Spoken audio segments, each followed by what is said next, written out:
Umaaray? Hindi na umaaray itong grupo na to. Manhid na ba sa manhid na ba? aray? Oo.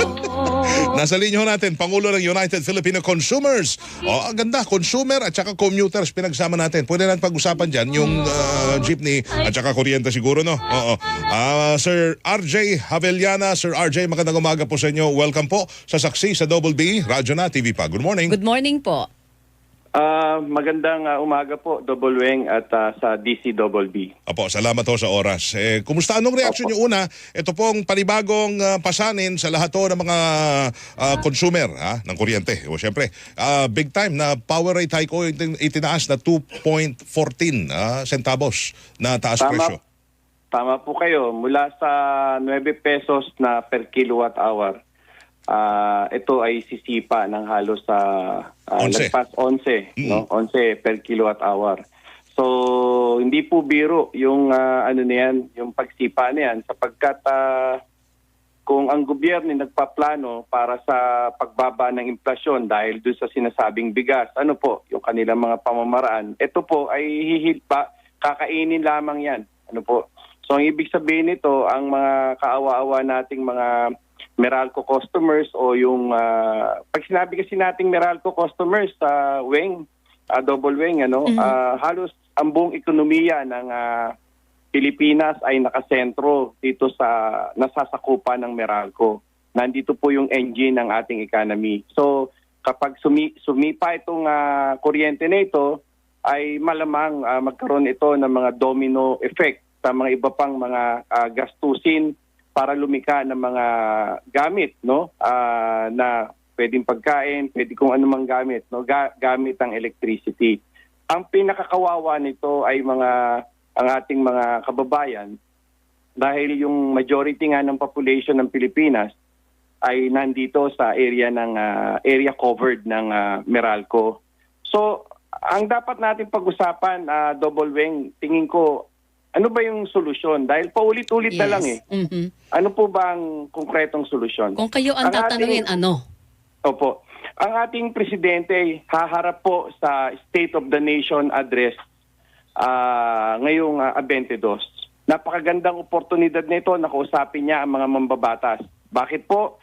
Sapagkat ang ugat po ng problema ng IPIRA simula po ng taong 2001. Pati ang oil deregulation law, ay pwede niyang hingin sa mga senador at kongresista na naroon na baka pwede itong ma-review na dahil hindi po ito nakatulong sa ating ekonomiya kung hindi lalo po itong nagpalubog dahil nagkaroon ng deregulation at privatization mula po sa generation, patungo po ng transmission, papunta po ng distribution. Lahat po ito ay control ng mga iba't ibang mga kumpanya ng mga oligarko na siyang nagdidikta ng presyo. Walang control ang ating gobyerno. Sir RJ, ang sinasabi niyo po, pag inirevisa natin or inamyandahan natin ang IPIRA law, gusto niyong ibalik sa kamay ng gobyerno ang pagpapatakbo sa power industry? Hindi katulad ngayon na tayo ay nandun na sa deregulated stage na napakahabang panahon.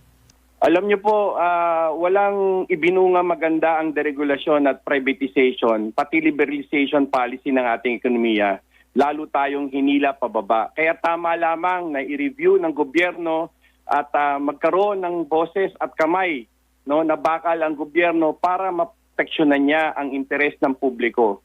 Sapagkat kahit sino pong presidente ang iupo mo dyan, kahit si Sara Duterte pa, o kung sino mang mga susunod ng mga presidente, sila po ay magiging sunod-sunuran lamang dahil tayo ay deregulated, liberalized, privatized, na kontrolado nga ng mga malalaking kumpanya ng oligarko. So sitting duck po ang presidente natin. Kaya kung seryoso ang ating presidente Bongbong Marcos na magkaroon ng bagong Pilipinas, sa SONA, ang pagkakataon niya, mahal na presidente, mahal ang bigas, mahal ang tubig, mahal ang kuryente, mahal na Pangulo.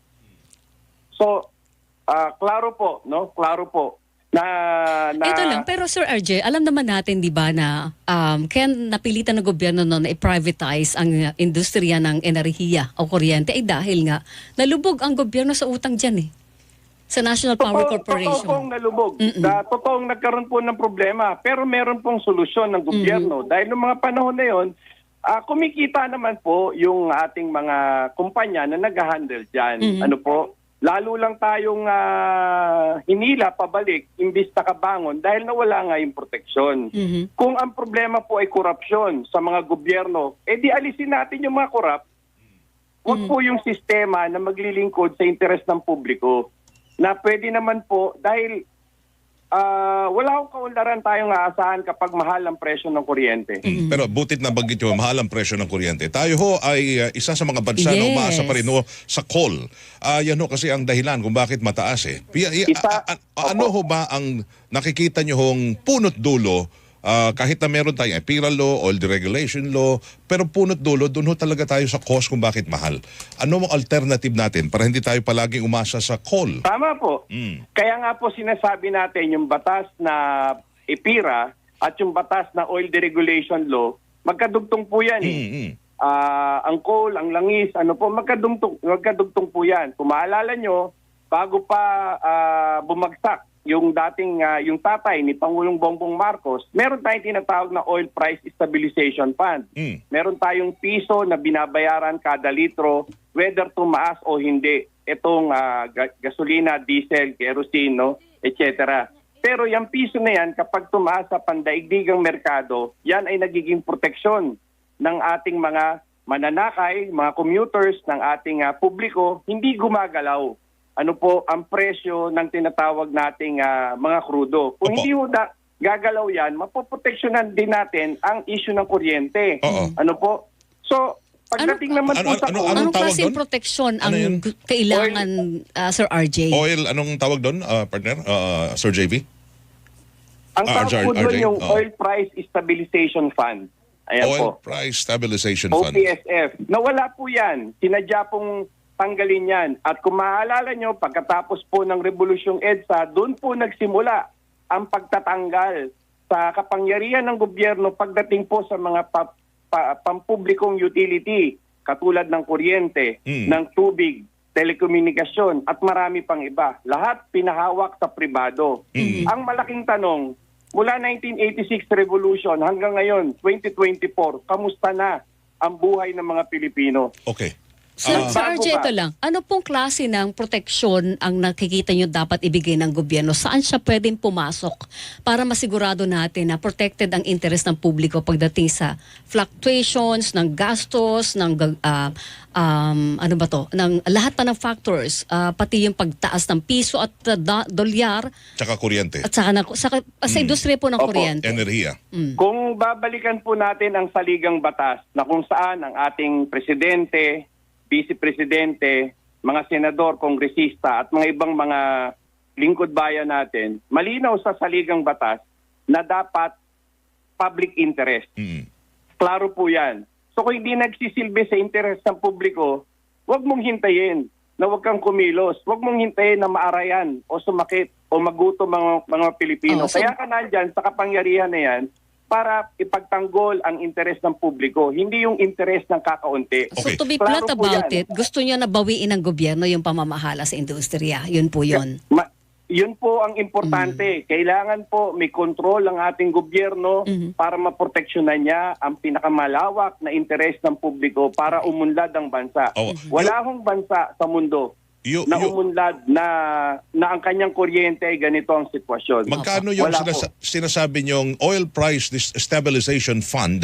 So taon-taon may pondo yan. Yan ang pupunan para doon sa hindi tataas ang presyo ng krudo o ng kuryente. Opo, Tama Sir ba? Weng, isa lamang po yan. Ano po, isa lang. na cushion sa impact.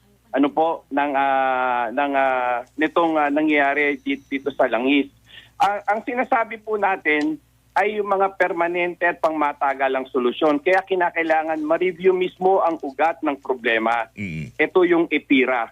Yung batas na EPIRA at yung batas na Oil Deregulation Law. Okay. Mga economic policies na kung saan ay yan po nagiging taguan at kanlungan ng mga malalaking negosyo para i-corrupt ang mga nasa gobyerno natin. Maging regulatory capture sila. Halimbawa po, ang MWSS regulatory capture, ang Energy Regulatory Commission regulatory capture, ano po, at mga iba pang mga government agencies dahil sila ay sumusunod lamang sa dikta ng merkado. Alright. Kaya may Okay. gobyerno, doon papasok ang gobyerno para proteksyonan ang interes ng publiko o ng consumers o ng commuters natin. Alright.